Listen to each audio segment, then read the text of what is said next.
Jesus goes on and he said, and the Lord said, if you had faith like a grain of mustard seed, you could say to this mulberry tree, be uprooted and planted in the sea, and it would obey you.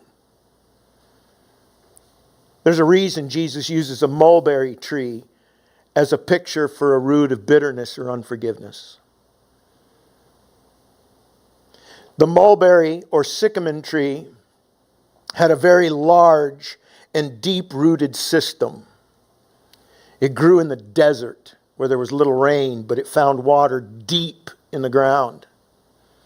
Its root structure and root systems went out deep so that it could handle the heat and the wind.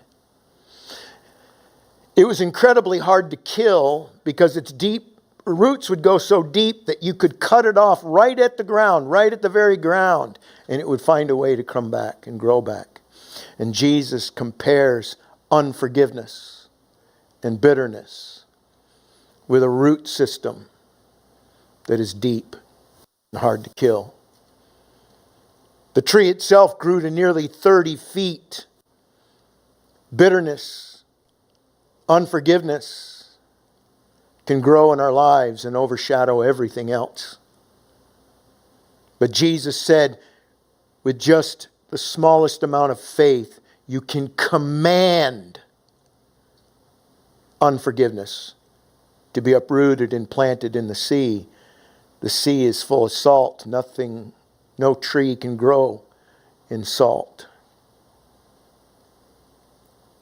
But he's telling us we have to tell ourselves to forgive. And we have to tell bitterness and unforgiveness, no, I won't.